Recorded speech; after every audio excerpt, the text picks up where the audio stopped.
Bandeko baklistu tozali kopesa bino merci lisusu na mokolo na lelo.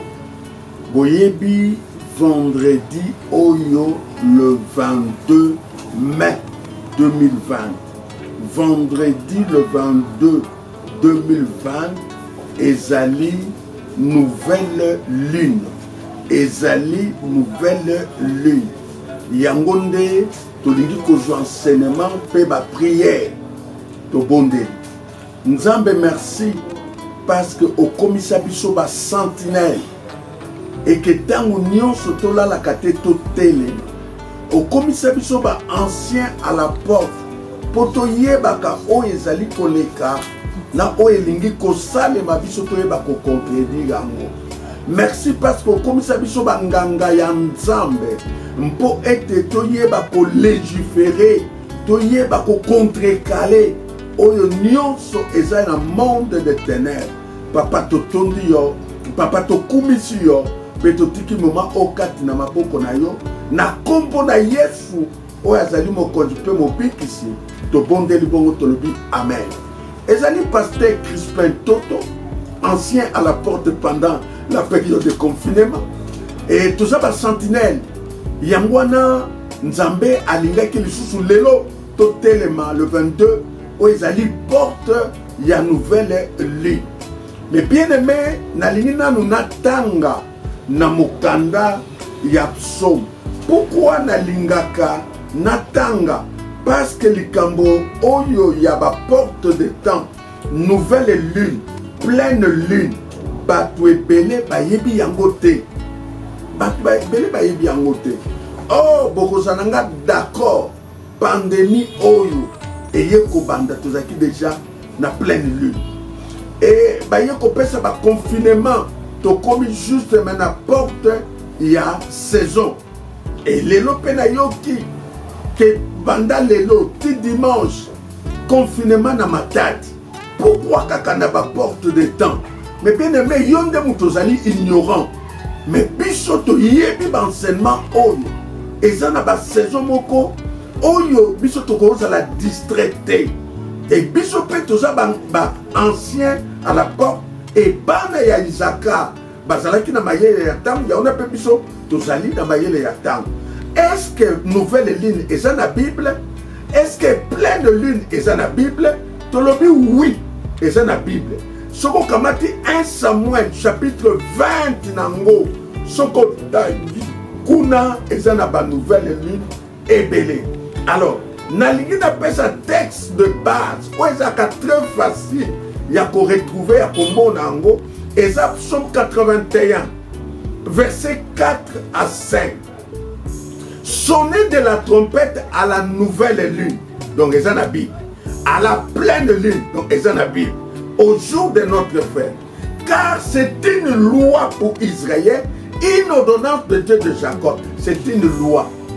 Or, tozana ba mibeko tozwa Moïse azwa eza ya Nzambe ya Jacob, c'est une ordonnance. Donc jusqu'à présent eza en vigueur. Jusqu'à présent nous devons observer les portes des temps eza en vigueur.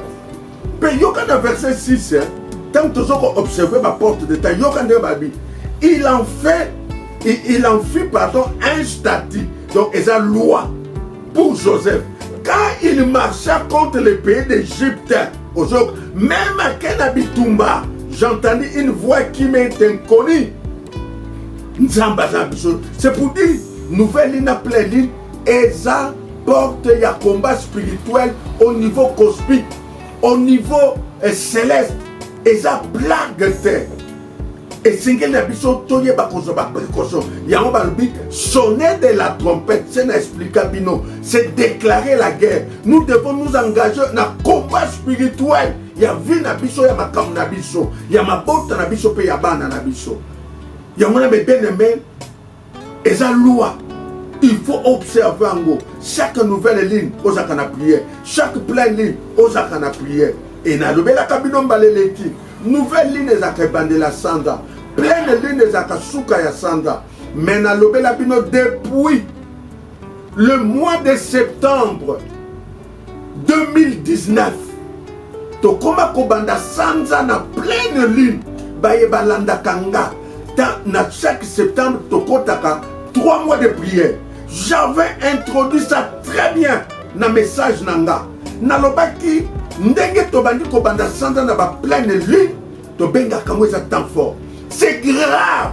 Et 2020, soko tali banda to banda, tozo banda na pleine lune. Yangwana ba oyo baza visé, ba oyo baza bana Isaka, ba oyo baza ba sentinelle, ba oyo baza ancien à la porte. Bazo kamusa tozo kamwate komona makambo nyos pe makambo zo sala makaka avant porte de temps avant porte de temps avant porte de temps même ba confinement toujours na ba porte de temps. Donc c'est pour dire mes bien-aimés sur le plan spirituel makambo ezali.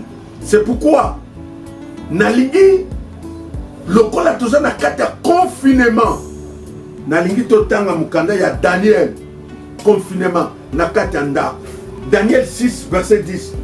Lorsque Daniel sut que le décret était écrit, awa yayi une ordonnance. Baboma ba Yuda. Mokonja signaki ordonnance. Ba Yuda nyonso ba kufa. Ndenge moko pe biso. Pandémie eza. Eza comme loi. Oyo epesami batu ba sila. Batu ba kufa. Et sur le plan spirituel, il y a un chiffre. Il faut atteindre avant la pandémie aussi. Là. Et derrière cette pandémie, il y a une main noire. Il y a un monde spirituel. Il y a un biso sur le plan spirituel. Il faut tout élément. Biso ban nzambe, tout ça précaution. Biso ban nganga nzambe, tout exercer prêtrise na biso. Osoyoka aw. Lorsque Daniel sut, c'est-à-dire a eu information qu'il y a une loi, il y a un décret. Et Salami va signer que Bayuda Baboma Bango Yoka Sikawa a sali riposte. Il se retira où? Dans sa maison. Il se retira où? Dans sa maison. Sikawa biso tozawa. Tozana katabanda. Tozaba katanda. Oui, balobito fanda nanda pour la précaution. Mais na lingi koloba bino. Et ça moma biso to sambela. Omoni awa décret zalaki. Mais Daniel a bendadi nanda, a koti nanda, a keko sambela. Bien aimé, tout ça va prier en famille. Tout ça va prier en famille. Diable, azanali se quitter. Azana tango ya kolekisate. A se préparer en conséquence. A sili sabana na bak. Mais biso tokondima yangote. Yangona même bakangi église bâtiment. Mais bakangi église spiritualité. Bakangi église spirituelle. Église spirituelle, eza oyo yonanga. Mais si ko ozolandanga, ozolanda enseignement, mais ozana katine église. Alors balobi était, il se retira dans sa maison où les fenêtres de la chambre supérieure étaient ouvertes dans la direction de Jérusalem. Et Nikoloba, ndako na biso comme temple. Ndako na biso comme église. Na famille na biso comme église. C'est pourquoi vous devez prier. Yokama kabalobi.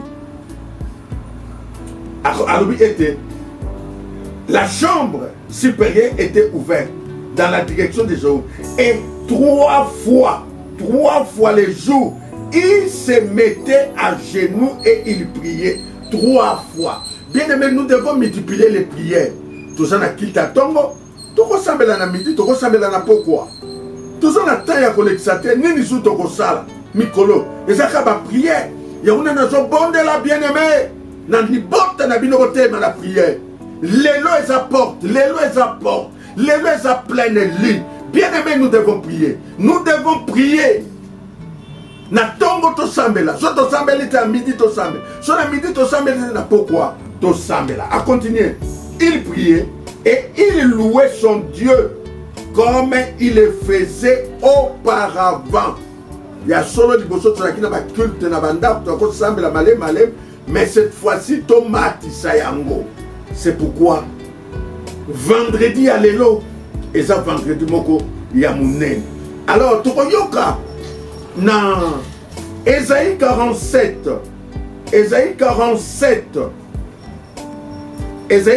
verset 13 et ça na biso malam balobi boy 47 ouais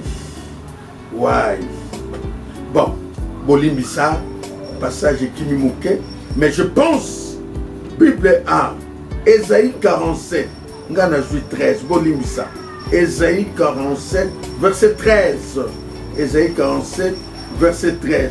Ah, tu t'es fatigué à force de consulter. Awa nzamba zosala défi na occultiste, na ba magicien, na banganga, na ba soloka. Qu'ils se lèvent donc et qui te sauvent. Ceux qui connaissent le ciel, bien aimés, sokoyo yebi likolo ndenge fonctionnaka te, je t'informe batu bazali. Oyo ba yebi likolo ndenge fonctionnaka. D'abord il faut yeba, nous avons 3 ciels. Premier ciel, deuxième ciel et troisième ciel. Et tu dois avoir connaissance de tous ces 3 ciels. Yamuna balobi awa. Balobi était. Tu t'es fatigué à force de consulter. Qui se lève donc, qui te sauve. Ceux qui connaissent les ciels, qui observent les astres. Batubaza, balandelaka bétoile, balandelaka sanza, balandelaka mode, ba astre wana, bango balandelaka ngo, ba yebaka, o elingi kolobani. Soki tomoni bo ezani, ezana bat. Yoka, eloke siminga, qui annonce d'après les nouvelles lignes ce qui doit arriver. Donc, bango bazoko observer babiloko wana, pe bazoko influencer yango d'une façon négative. Et yoka balobi, chaque nouvelle ligne, ce que nouvelle ligne est salemi, si manango ezana makambo elandaka. To yebite, yo poko kota la victime, yamwana tokoki koloba tozana obabenga ba maladie lunatique. Tozana ba maladie saisonnière. Oyo ezo yana ba saison. Tozana ba maladie périodique. Ezana ba mususu ba kweka maladie ande. Ba mususu ba bela kaka soki sanje bimi. Ba mususu ba yiba kabango soki sanje bimi. Donc ba phénomène eza ebele. Yangwana aba lobi ezana batu ba contrôler ba as pour ba yeba après nouvelle lune makambo nini ekolanda. Makambo nini ekomonana ezali. Alors lokola biso tozana période ya pandémie elingo loba na nouvelle ligne telle que lelo bazali wana pona ko renforcer yango et il y a lisusu makasi batu bakufa mingi mpo être effectif na bango oyo balobaki ekokisama. Mais nous de notre part, de notre côté, nous devons contrecaler l'action na bango, kopebisa misala na bango. Yangwana eza malamu. Yangwana tokoyoka biso pe fotoloba ndenge psalmiste azoloba na psaume 121 verset 6. Alobi boy. Psaume 121 verset 6. Verset 6. Psaume 121, verset 6, et ça clair. Alors, pendant le jour, le soleil ne me frappera point, ni la lune pendant la nuit. Keba, c'est un langage spirituel. C'est un langage spirituel. Alors, na moye betangate, na butu sanda betangate. Ok, na moye tokolo ba ya solo sanda parce que dans ba rayon makasi, mais na butu. Et si quand nous avons un rayon à Sanza et Koko, rien. C'est un langage. C'est pour dire, occulter c'est une nouvelle ligne telle que le lot. À partir de 0, il faut proclamer. Il faut proclamer ma kamba ma paix. L'icolo ya Sanza. Bongo Sanza a la matrice, le cola ya moisi. A quoi enregistrer ma kambona na katinaye. Ce qui a enregistré au retour. Abandi sika wakobeta ba victime oyo baza prévu na bazala attaqué. Yano komona batu bakokwena malade andeke. Okoyoka ba accident grave, ba accident mortel. Okoyoka mai ezoko déborder. Et okoyoka ba ville ezoko zinda ba mboka ezoko zinda. Okoyoka ba zemi kobima pamba pamba. Okoyoka ba pression. Batunamitu ba comme un peu troublé. Nyonso wana eza ba influence. Yangwana na yebisi yo bocultiste baza makasi na makambo oyo bango basalaka makambo pamba te base retrouvaka na badate mpo bayeba nouvelle lune mpe pleine lune e baza kosala baaction na bango yango wana me biso na pandemie oyo il faut toloba ndenge psaume elobi 121 verset 6 pendant le jour le soleil ne me frappera point jamais ekobetanga jamais ekobetanga jamais ekobeta libota na nga bien-aimé totelema tobondela ekobeta biso te oh pourquoi pas te proclamer pandémie oyo ezosila bien-aimé nakanisaka maloba nzambe alobaki na Jérémie chapitre 1 verset 9 à 10 alobi boye alobi clair voici je mets mes paroles dans ta bouche et tu es établi sur les nations biso qui bokonza biso eponi mboka te partout et dans le monde physique et monde spirituel. D'abord on a Apocalypse chapitre 4 et chapitre 5 verset 10. Dieu nous a fait un royaume de sacrificateurs. C'est-à-dire nous sommes des rois, nous sommes des rois, nous sommes des prêtres. Bah roi, bah régner dans le monde spirituel, c'est dans le monde physique. Dans le monde physique, il faut te régner. Mais dans le monde spirituel, en tant que bah prêtre, il faut te régner, mes bien-aimés. Nathan, oh, ils attendent à croiser ma beau côté. Ils attendent à colobater Nzamba Kosala. Non, Nzamba Kosala et Longo Nabiso. Yangone, ils ont Nabiso ma lame. Tout sur ma disposition, bien-aimé. Na nouvelle ligne à l'élo. Toyeba ko bon de là. Pendant le jour, le soleil ne me frappera point, ni la lune pendant la nuit. Ekosimbaka te. Oh, psaume 91. Na linyango lisusu. Yoka, na kozwa quelques points kaka. Verset 5. Tu ne craindras ni le terreur de la nuit, ni la flèche qui vole de jour. Nous devons posséder la journée. Et nous devons posséder la nuit. Porte makambo oyo esimbate. Kobanga te. Oyo aza mwana ya Isaka. Oyo aza nganga ya Nzambe. Oyo azali ancien à la porte. Azo kobanga eloko moko te. Wana verset 5.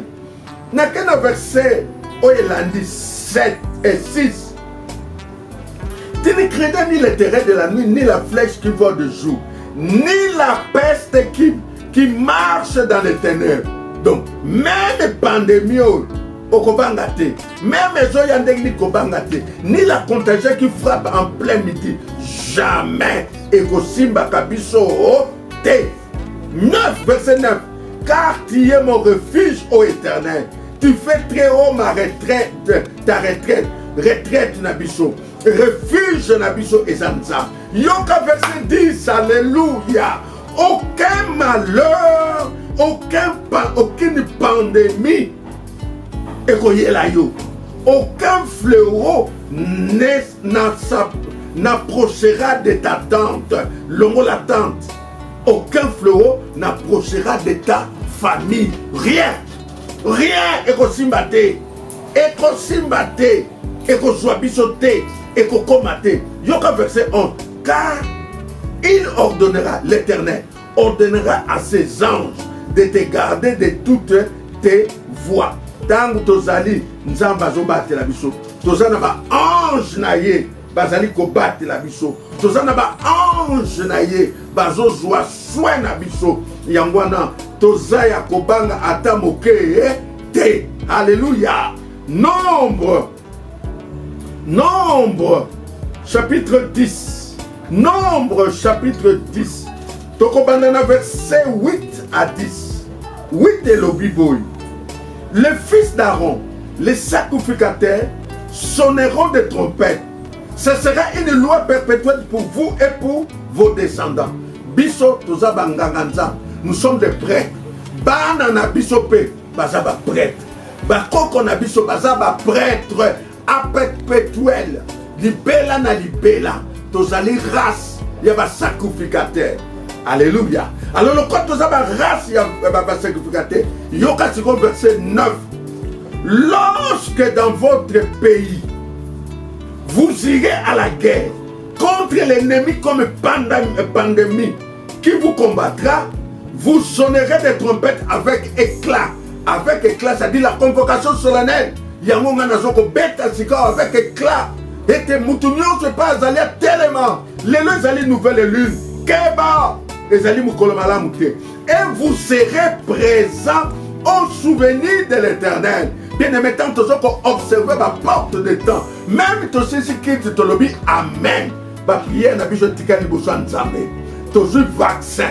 Nzambe a battu le biso. Aza quoi sigue biso. Bien-aimé, na kolbate Seigneur a ebisa kinga. Nga, libota nanga. Ministère école de la foi. Église.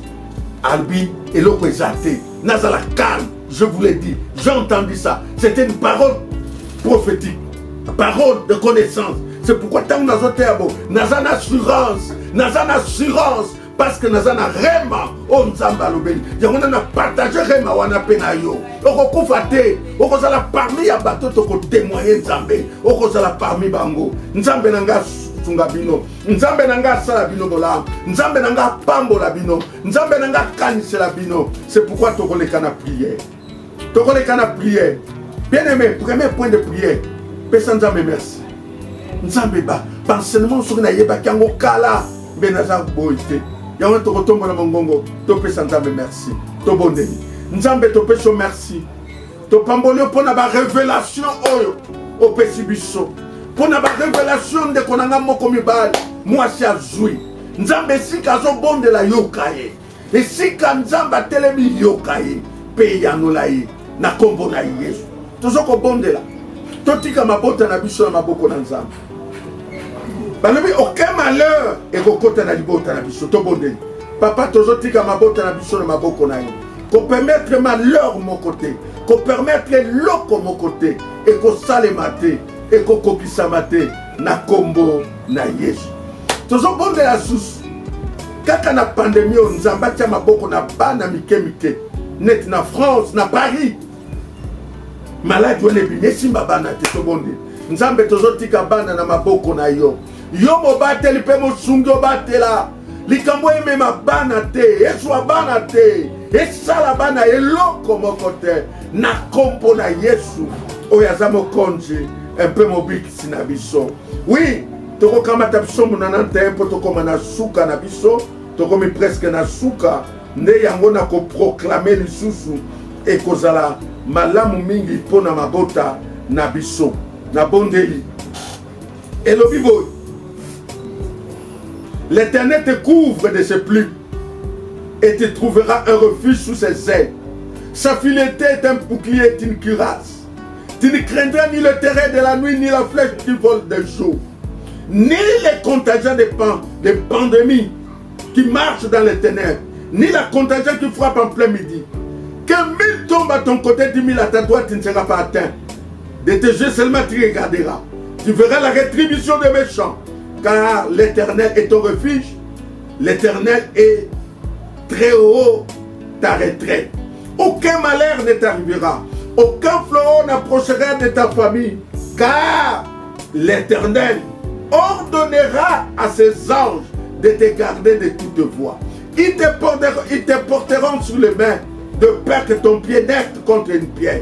Tu marcheras sur le lion de l'aspic, tu foudras des lions sur les dragons, puisque tu l'aimes, l'Éternel te délivrera, te protégera, parce que tu connais son nom. Que l'Éternel vous bénisse. Que l'Éternel vous garde. Maloba oyo, et je la partage à bino. Penzambe a protégé bino, et l'oko moko mabe ekome la binote. Bandeko, biso toza bandeko ya école de la foi. École de la foi, siège na biso. Eza na makanda numéro 60 na Ngigi, commune Ngigi, entre Chaba Gambela, na RDC Kinshasa, RDC, République démocratique du Congo, et pas Biso Tozali. Et ceux qui posent un besoin, il y a un enseignement, ils sont belés. Au en contact na Biso, plus 243, 81, 24, 74, 041. Plus 243, 81, 24, 74, 041. Plus 243, 85, 32, 35, 698. Plus 243, 85, 32, 35, 698. Quand on a YouTube, bien aimé, bon s'abonner na YouTube na biso ezakaka Crispin Toto TV, bon s'abonner au conçoit d'enseignement et belé p chaque dimanche na 14h bon la biso en direct na Facebook bakoma école de la foi au Kangisi Nyos, école de la foi Toto Crispin okokota okozwa d'enseignement na biso bien aimé na lingi boza le belé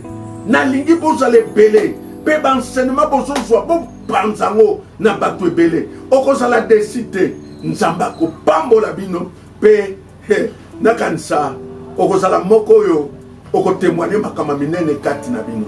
Alors tokomi na suka nazoko bonde papa nazoko tika bandeko nyonso balandi biso na maboko na yo o nyonso akoti na culte o ya nouvelle lutte totelemeli tokondane o nyonso babongisaki ya mabe ekomela biso totelemeli yango topebisi yango tokondane yango na kombo na Yesu Christ. O nzambe na bomor bana na biso bakozala victime ya maladie te biso moko tokozala victime ya pandémie o te. Bible lobi celui qui garde Israël ne sommeille ni ne dort ye wana batela biso na kombo na Yesu tobondeli bongo tolobi amen. Soki Yesu amisongeli te nde tokutani baleko ya ciao.